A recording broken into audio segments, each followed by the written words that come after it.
Because this book means a lot to me. Because when Govind was first contemplating the idea of writing this book, he approached me.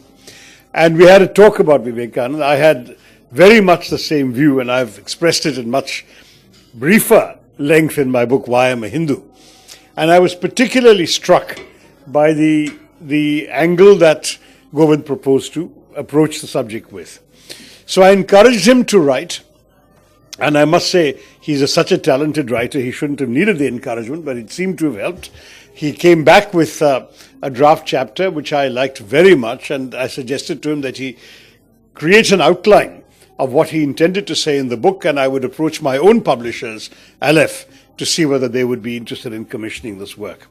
I'm delighted to say that all that worked out exactly as our first conversation might have led us to hope, because Govind not only approached Aleph, but Aleph, my publisher's David Davida, really is the doyen of Indian publishing today, in English in any case. David loved the idea. They worked closely together to produce the book that's now before us, and that Dr. Meena Pillai has so beautifully described.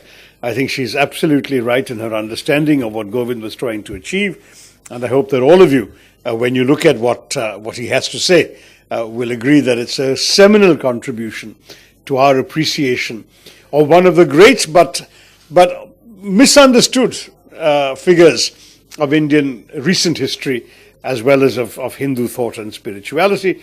Misunderstood not because of anything that he said or didn't say, but because of the way in which he has been appropriated by certain people for their own political ends. And I think what Govind has done is really rescue him from that appropriation, and we should talk about that when we sit down together. So once again, with renewed apologies, thank you for your patience, and we'll have a little conversation about this on stage. Thank you very much. I wanted to start with something so basic that I think Govind will not find it difficult to respond, which is the title of his book. As you know, he's called the book Vivekananda, the Philosopher of Freedom. And I'm going to ask him two questions about the subtitle, about the philosopher part and about the freedom part. So let me start first of all. What did you intend by this very carefully chosen subtitle, Govind? Why Vivekananda as a philosopher, which is not the term that most people would immediately associate with him? One of the things that really surprised me when I started surveying the literature for this book, on literature on Vivekananda, was how less frequently he has been characterized as a philosopher. Given his dazzling intellectual brilliance, the fact that he is presenting Advaita in a completely modern idiom, like he's translating between two very old philosophical traditions, 2,000-year-old philosophical traditions on both sides. From the Indian philosophical tradition to the Western philosophical tradition as it existed in the 19th century. So this is an immense task, and all the more, I would compare it to the summit of what is traditionally considered the summit of philosophical achievement, creating a metaphysical system. I think it is an intellectual achievement comparable to it. But at least in the 4, maybe even 5 decades, I don't think there has been a well-known book that looks at Vivekananda purely as a philosopher. And that is something that got me wondering, why is it that we don't look at him as a thinker, as a philosopher? And I think one of the reasons, partly the reason, is that all of us first encounter Vivekananda as a moral and spiritual figure. And that's natural, because he was definitely that.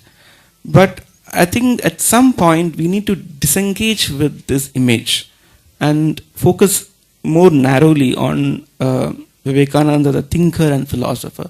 Because otherwise there is a danger that the intellectual originality of his thought would get overshadowed and lost under the aura of his spiritual greatness. So that is the reason that I chose the word philosopher. Fair enough. Then the second question immediately follows. The philosopher of freedom.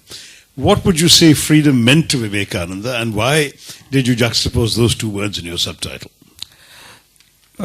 So, Vivekananda is, having read him yourself so closely, you would realize what a multifaceted thinker he was. The range of his thought, ranging across history, politics, metaphysics, social issues, and in each of his domains, his thought is very multidimensional, very nuanced, very subtle, and one often thinks that there cannot be a unifying theme to such a vast repository of thought. But on reading Vivekananda again, what I see is the one thread that runs through all his concerns seem to be the idea of freedom. So, what is most central to him was, of course, the Hindu goal of mukti, moksha. But Vivekananda took this idea of mukti and he defined it. Traditionally it has been thought of as escaping the cycle of reincarnation, and mukti in that sense was the popular understanding. But Vivekananda took mukti to mean absolute freedom, freedom from any kind of limitation, freedom from our finite being. While there have been very philosophical treatments of mukti by Shankara, for instance, seeing it as freedom is, I think, an extraordinary innovation. And if one asks, how does Vivekananda's exposition of Advaita differ from traditional scholarship on Advaita? I think the difference is that the famous Brahman Atman identity, right, where you say Tattvamasi or Aham Brahmasmi, where your own inner self and the impersonal absolute reality of God is, you find that they are the same. Traditionally, Advaita focused on Brahman, but Vivekananda gave equal emphasis to the Atman side of the equation, and that also allowed him to talk about the individual human being. And for him, the individual human being was the site of access to the Atman, and hence the site of all truth and reality. So for him, behind the individual lay an unexpressed infinite potential. And I think that fitted well with the ethos of the age, because he was speaking in America and England at the turn of the century, when modernity is being prefigured. And as you all know, individualism is the central theme of modernity. So I think he was speaking to the times, and this concern with liberty runs through all his concerns, whether his call for social freedoms, his idea that one should use critical independent reasoning and not think according to any authority, his idea of the empowerment of the individual. Behind all this, I think his concern was freedom. Absolutely. No, I think that's a convincing response. In the interest of time, I'm going to short-circuit some of the conversation, go straight to the issue that Meena Pillai has already raised, which is the question of what Vivekananda is represented as standing for. Now, in my own sort of short section on Vivekananda and why I'm a Hindu, I focused on his addresses in Chicago, particularly in 1893, because those addresses, it's a wonderful story of how he was initially invited to come and speak for 3 minutes. No one would invite somebody to come all the way from India to Chicago to speak for 3 minutes. But then he delivered that speech, that historic beginning, Dear Sisters and Brothers of America, which Meena echoed today. And what happened thereafter was a standing ovation and a request for him to come back and speak some more. And he ended up making 5 speeches. And one of the most interesting things about that was it was a brilliant evocation in English to an international audience that he rightly presumed knew nothing about Hinduism, of what he thought was the essence of the faith that he stood there to represent. And one of the key messages was when he said, that I stand here on behalf of a faith that has taught the world not just tolerance, but acceptance. When I read that as a teenager and those words stayed in my mind and went on and on, sort of churning in my head, and the more I thought about it, the more I realized how profound his insight was. Because I, did history classes in school where we learned that tolerance was a good thing. It's a virtue, right? So a tolerant king is a good guy because he allows other people to have beliefs different from his own. But the more you think about it, tolerance is actually a rather patronizing idea. Because a tolerant king is really saying, I have the truth, you are in error, but I will magnanimously indulge you in your right to be wrong. That's essentially all that tolerance is. But what Vivekananda was saying is we believe in acceptance, which means that we say, I believe I have the truth, you believe you have the truth, I will respect your truth, please respect my truth. Which struck me as a profoundly useful way of surviving in a society where the coexistence of religions was so indispensable. But it particularly came from his understanding of Hinduism as a faith in which the central belief was Ekam Sat Viprabahuda Vadanti. There is only one truth, but different wise sages call it by different names. He would love quoting the Shiva Mahimna Stotram, which says that as many different rivers flow, some straight, some crooked, in different directions down hills and valleys and end up in the same sea, so also all ways of worshipping the divine end up in the same Brahman, end up in the same place. And that idea was a profoundly revolutionary idea to Westerners, and it captured the imagination of many people in Chicago and went on, of course, to acquire adherents and eventually spawned other kinds of philosophical offshoots like the Theosophical Society. All sorts of things happened because of his spreading of this remarkable insight. I remember at one point in one of the addresses, he refers to God or Jehovah or Allah, and he goes to half a dozen different names, saying, by whichever name you know the same divine. Essentially, it's the same, to convey the idea that it's the same. The same Brahman, the same concept, the same divinity we're all reaching out to. And that idea, I think, was profoundly a Vivekananda contribution to understanding Hinduism. Whereas today we have a much more narrow-minded, and I would even argue bigoted understanding of Hinduism that has sought to appropriate Vivekananda and said essentially that he is their sort of symbol or embodiment of their virtues. But he is not, because they have taken the soaring majesty of Advaita Vedanta and of the philosophy that Govind has just described for us and reduced it to kind of the team identity of the British football hooligan who says, my team is the only one that's right. If you're supporting another team, I'm going to hit you on the head with my placard. I mean, that's basically how these guys behave. That's not what Hinduism is all about. That's certainly not what Vivekananda is all about. So I want to ask Govind specifically this aspect. To what extent do you react in the book to the, shall we say, the ownership of Vivekananda that has been taken by the Hindutva political doctrine?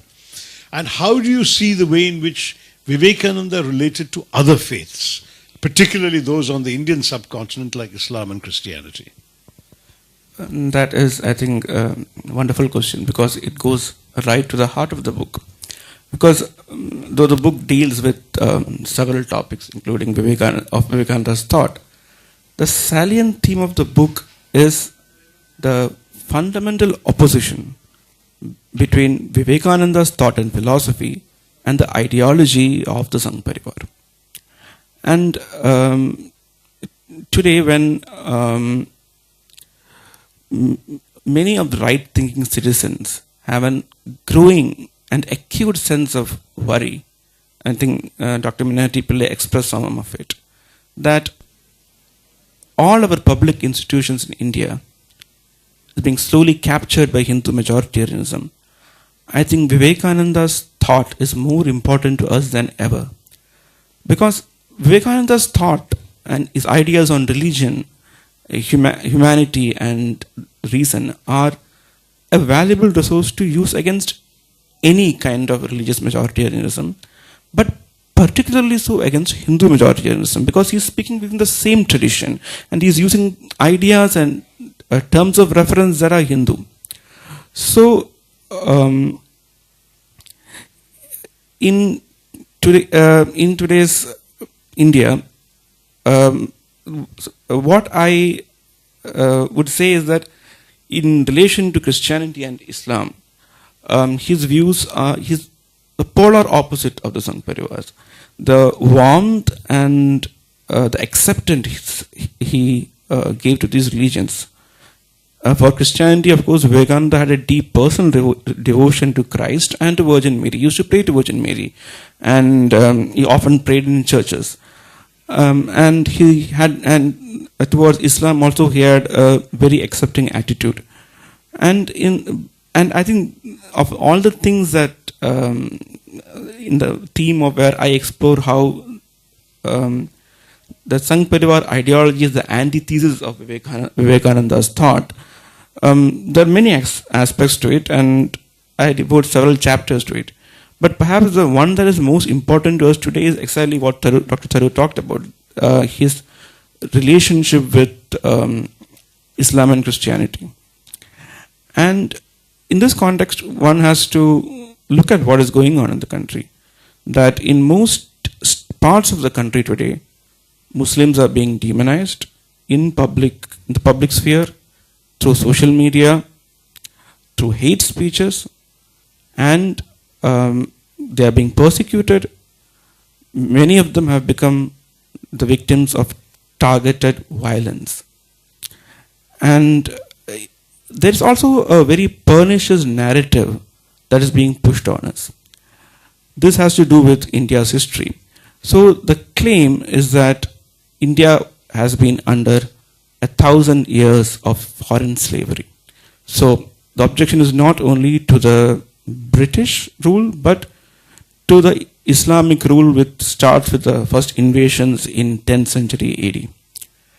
And this narrative, I think, which is most ubiquitous on social media, but also finding expression in, I think, more intellectual forums, has it that that the Islamic conquest saw millions of Hindus being converted to Islam by force, that there was a genocide of Hindus, and that all the Islamic dynasties, including the Mughals, were basically despots who tyrannized over Hindu subjects.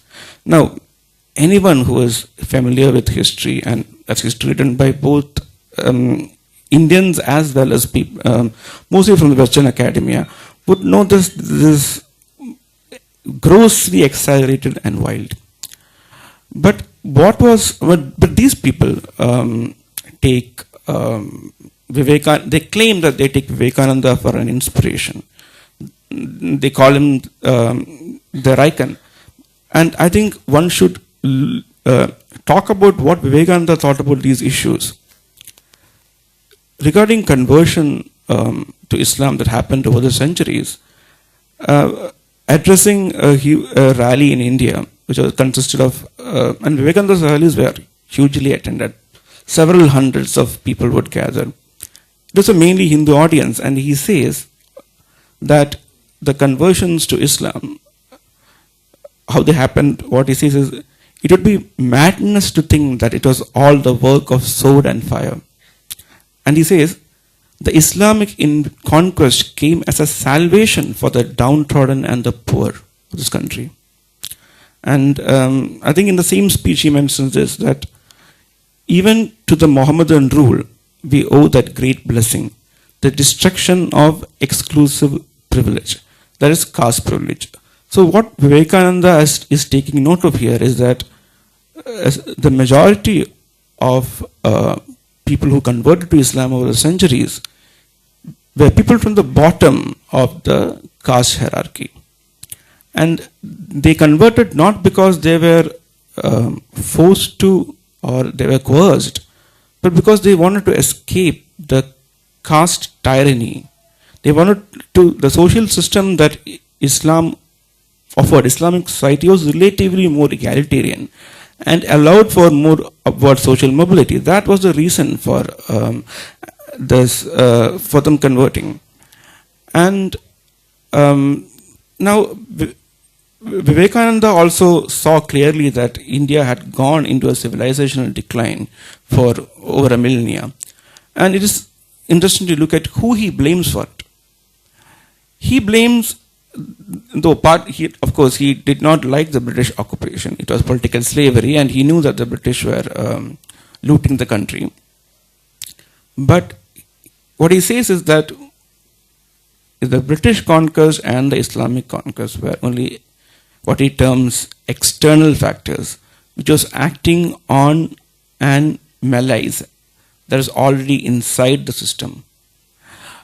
He blames the Brahmins and Kshatriyas, the upper caste, and the tyranny they imposed on the lower caste as the reason for India's downfall. He says that the upper caste crushed out the lower caste people so much, sunk them into so much poverty and helplessness that the nation became weak. And this is the reason why India went into terminal decline as a society and a country. In fact, in one of his speeches, he says, do not take the root of the weak and blame others and throw mud at them. You are responsible for your own condition. Be brave and take up responsibility for that. But as you know, Govind, one of the quotes of his that's very, very popular with the Hindutva lot is the famous call to Hindus to arise and awake and act and so on. Now, how do you interpret that?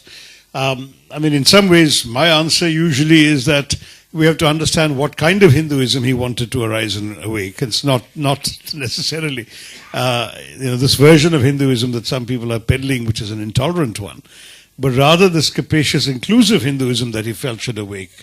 Is that a good enough answer, or do you have something more to add to that? I think that is the main thing, but there is also a historical aspect to it, which I think has been missed in a lot of readings of Vivekananda. So I would have to say that the misreadings of Vivekananda comes not only from the right, but also from the left. There has been a section of the academia which I think generally inspired by what we could call postmodern theory, tries to read Vivekananda from concerns of identity. It could be gender, it could be caste, it could be religion. And they too have committed this mistake of historical anachronism, because Vivekananda was a colonized subject preaching religion to a colonizer. Like America may not have been an imperial power, but what was happening at that time was, in fact, what has been called Anglo-globalization in the 1890s to around till the First World War. The whole world is connected, but through British colonialism and the ideas of the Anglo-Americans percolates through all these colonies through various channels. So there is this, and there is this. So what does, as Edward Said's thoughts show us, hegemonizing civilization does not just rule by power of arms. It does so by delegitimizing the civilization of the conquered, by delegitimizing their culture, their religion, their intellectual contributions. So, for example, it is not only with Hindus. The British tried to show that the Mughals were completely incompetent rulers, because they did not want Indians to have an idea that they were ever ruled capably, because it fitted in with their projection that they were the only ones who were capable of ruling India and providing efficiency. So it is in this context that Vivekananda wanted to provide a sense of confidence to Hindus in their religion, because it had been attacked so much by one for missionary activity, of which I cover a lot in the book. And it is only in that particular context that Vivekananda says that you should feel pride in your religion. And even then, however, there are several times he warns that confidence in your religion should not degenerate into a parochial fanaticism or the feeling that your religion is superior to others. I mean, he was far-sighted enough even then to warn of that danger. Right. One more thing. I'll just ask a couple more questions. I realize how late the evening is. It's important to just cover a few more aspects of the book. One is that I was struck by the fact you talked about the way in which his universalism sort of tried to take Hinduism beyond the rituals, the caste system, the temples, mythology, and so on, through which the spiritual truths of Hinduism are expressed, and he came up with a more profound understanding. You remember he talked about and wrote about the 4 kinds of yogas: Jnana Yoga, the yoga of knowledge; Bhakti Yoga, the yoga of worship; Karma Yoga, the yoga of service, which is why, as you know, he started the Ramakrishna mission; and finally Raja Yoga, the interior process of meditation and looking for the truth, seeking the truth within yourself.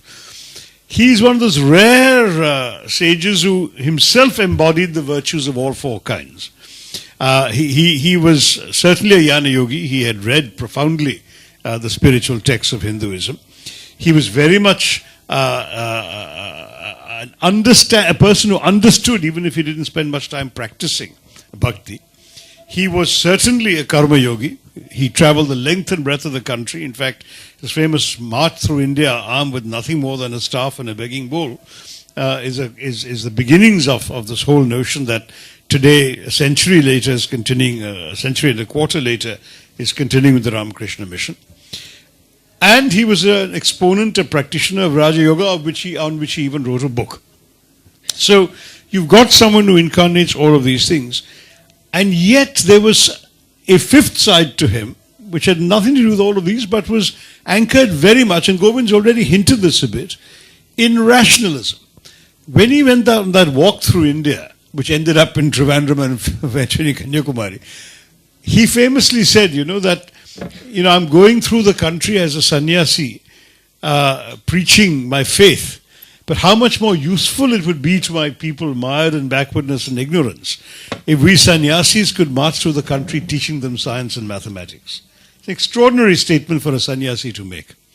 And another statement he made, which at that time was very controversial, today we'd find it pointless, was his open attack on child marriage. And in particular, the practice of, 8-year-old, 10-year-old girls being given away as brides to 60-year-old widowers. And he found that absolutely disgraceful and a blot on the faith. And he said, this has nothing to do with Hinduism, and I cannot accept this being sanctified in the name of my religion. So this kind of sort of modern, spirited rationalism that Vivekananda articulated seems to me something that we tend to overlook, in which we, in the ways in which we appreciate what he stood for. Now, going beyond his philosophy to his sort of social stance, as it were, would you anchor this as one more aspect of his faith and freedom? Would you go beyond that? Or how would you address this issue?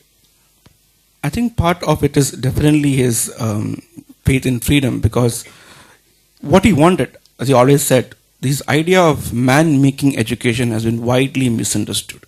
It has been understood as trying to raise a kind of powerful masculine person. The word man was then only used, it was used in a non-gendered way to mean human, right? And here one really sees the contrast between the Sangh Parivar's idea of man-making education, where, if you read Golwalkar, for example, he talks about how one should train the young minds to imbibe the rites and scars. But for Vivekananda, the idea of education was that he said education can be done completely only on the negative side. You take away the barriers. The individual develops for themselves. And in one of his speeches, he says that, tells the audience that I will be sorry if you believed anything that I say. But I would be happy if I arouse in you a capacity for thinking on your own. And sometimes he said that the atheist is closer to God than the theist, most theists, because they just blindly believe in God. They are not yet born into the world of religion. The atheist is at least trying. He's trying to get answers. And so he is closer to God than theist. So while freedom is an aspect, however, I think reason is something about Vivekananda's intellectual makeup. It is a very critical component. And I think Vivekananda might be unique among the world's religious thinkers in claiming that, usually the claim is that reason and religion are not incompatible. That is what the religious people say when they're attacked that, science, religion is basically irrational. Vivekananda went beyond that. He said that religion has to meet the claims of reason every bit as much as science should. And his intellectual effort is to show that. And this critical reasoning that Vivekananda held to be so important is something that he applied not only in his chosen field of spirituality, but in relation to social issues, in relation to... And I think that is what is really fascinating about Vivekananda, that we have a thinker who is a sannyasi, but who doesn't see the world only to the lens of spirituality. He is interested in all domains of existence without reducing it to the spiritual, though he does say that everything is ultimately the expression of the spiritual. So he would see history, sociology, everything as separate components, and he tried most of all to analyze it by reason. So, for example, this is also kind of connects up with the question you asked about the appropriation of him, and the political project of Hindutva has a certain template when it comes to Hindu temples, and the Ram Janmabhoomi movement, the most famous of it, is predicated on the idea that there is the Rama who is mentioned in the Ramayana was a real historical character, that just as the mythology describes, he was a prince of Ayodhya, and that because he was there, this place is holy. And the fact that there is no historical or archaeological evidence for this does not matter. But for Vivekananda, who operated from reason, he would not agree with the premises of any of this. So, for example, he openly doubted the historicity of Krishna. I don't know whether he did of Rama, because I haven't. He might have, but many times he says that Krishna, the character of Krishna, is an amalgamation of various characters: a prince, a warrior, a shepherd, and he said there must have been some historical philosopher who became the nucleus of all this, and all these ideas was pinned onto him. And what is interesting is that, and he discusses the historicity of Krishna and Gita with his disciples before we have a record of that, and he starts the discussion with the historical evidence for the existence of any of these characters and incidents, like the Kurukshetra war, Arjuna, Krishna. And he said that, and interesting, this was when Indian archaeology has not really taken off, and Vivekananda could have maintained that, further evidence could be forthcoming. But what he did was he explored Sanskrit sources like the Saptasa Brahmana, which are ancient sources, and said, for example, that there is the record of all the kings who performed the Ashwamedha, and Parikshit's name is recorded, but there's no record of Arjuna, no record of Yudhishthira, and they were supposed to have performed the Ashwamedha. And he goes on to say that there is no evidence to suppose the Kurukshetra war actually happened, or that Krishna existed as a historical figure. And in any case, mythology is not for him the source for historical evidence. But he also says none of this matters, because he thought that the strength of Hinduism was that his figures were not historical, because for him Hinduism was a religion of principles. Now, if you base a religion on a historical person, there's always the possibility that new historical evidence could, kind of change the equation, and it would affect your belief and faith. But he said our religion is based on principles. We have rishis, but we have no information about them. So it's a much stronger foundation. I think that leads to my last question. I'm very, very apologetic about the late hour. And that question flows from what Govind has just said. I'm always reluctant to engage in the counterfactual simply because we're always speculating. When we try and imagine what somebody who passed away a century ago and more might have said or done today. But when you mention history, it's impossible to be unaware of or unconscious of the contestation over history that's taking place today. We've seen the demonization of Aurangzeb and Aurangzeb ke aulad and all that, and we've also seen some of the overt rejection, which you already alluded to, of all the Muslim rulers over the last 1,000 years. Even Akbar, whom Vivekananda, I think, described as the shadow of God on earth. He was a huge admirer of Akbar's. Even Akbar today is demonized by the very people who are exalting Vivekananda's their symbol. How do you think he would have reacted to the use or misuse of history for those purposes today? And what advice might he have given those in the what can I call them, the Hindutva of the Hindutva persuasion, when they try and exact their revenge upon history today? I think, as I said, it's almost an impossible question to answer because one, you are speculating on someone who's no longer here. I preface my question. I know. So, but I'm just saying it's a bit difficult. Also, you're dealing with Vivekananda, such a complex personality and intellect that you don't know what he would say. But I would imagine that if he were to talk to people who profess the Hindutva ideology today and their use of history, he would first of all tell them that modern history is that go back to the basics of your religion, because what it teaches you is critical inquiry. And he would say, and then apply to everything that you see. Because while it is true to say that Vivekananda emphasized reason, it is not as if that is something he brings anew to the Hindu philosophical tradition. Starting with, not only Vedanta, which starts with Shankara in 8th century AD, but schools of Sankhya, schools of yoga, all that preceded them, all of them use reason. They use Vedas as a basis, but it is a kind of a strategic move of exegesis. If Shankara's, the four means or pramanas of knowledge that Shankara gives, one of them is reason. And though he mentions the Vedas in it, if you really take Shankara's system, it is very clear this is a tactical move because he has to convince the Hindus. Because the Brahman that he defines is so beyond thought that no scripture could give positive knowledge about Brahman.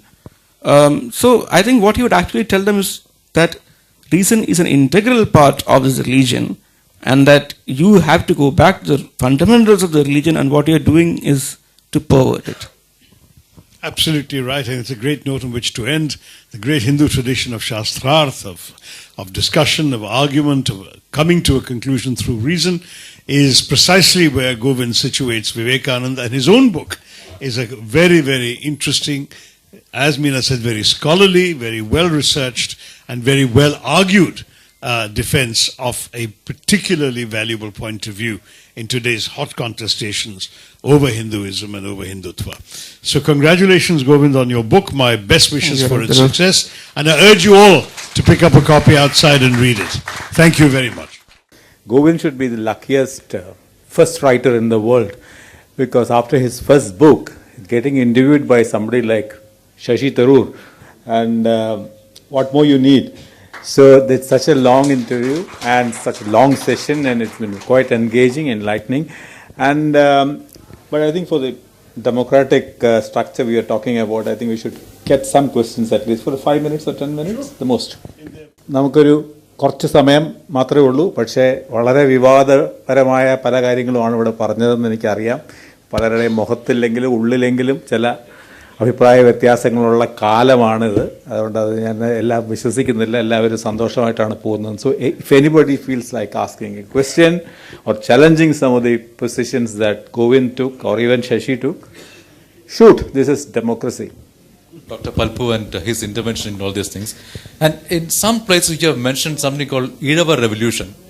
I was asking a history professor today, have you seen this usage anywhere? We have seen it as social revolution, but you have used the term Irava revolution. Have you coined it that way, or have you found it elsewhere? Just curiosity. No, it's something that I used. because I felt that it was a revolution that was led by the Iravas, and in this character is very much determined by what the Iravas did.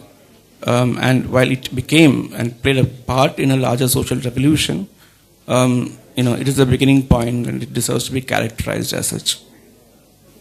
Okay, which means it's your finding. Okay, anyway, let's hope people will accept it anyway. I am from the family, but the kind of hatred that is generated now, do you think at some point Vivekananda's writings will be a target of attacks if it is true things are coming out? I don't think his his writings itself will be, because you can always not read them and just make keep a book and not read it. But as an example that shows the state of the nation right now, a media influencer and a politician who I had, I should mention this, not Dr. Tharoor, who I talked with about the book and was very interested in it, told me, you know what, you send me, say, 10 quotes of Vivekananda on these issues that have become very controversial, and I will tweet them. And then what happened is that, as a thread, then what happened is that his social media team argued with him and said, no, you can't do this, because for sure you'll have a number of cases slapped against you, and it's not worth it for us. This battle of Vivekananda is not worth it for us to have this amount of cases. So if a politician and someone who is powerful compared to an ordinary man cannot even tweet what Vivekananda said, then I think it answers your question. Send me the quotes, Govind. I am Jagannivasan, artist. Swami Vivekananda Chitram Vivekananda Sri Padashalayil 50 വർഷം ശ്രീരാമകൃഷ്ണ ആശ്രമത്തിൽ പ്രദർശിപ്പിച്ചു. അവസാന സ്വാമിജിയാണ് അവിടെ വെച്ചത്. ഇപ്പോൾ retouch ചെയ്ത് നമ്മെ നോക്കുന്നതായിട്ട് രചിച്ചിരിക്കുകയാണ്. Swami Vivekananda is not a body but also a മഹാത്മാവ്.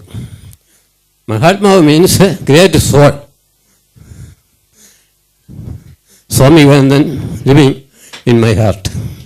Thank you very much. 6 o'clock onwards, but it was worth it, every minute, and thank you very much. Thank you, Shashi. Thank you, Govind, and all those who have come. Thank you very much. Amina. Meena and Gauri. Thank you.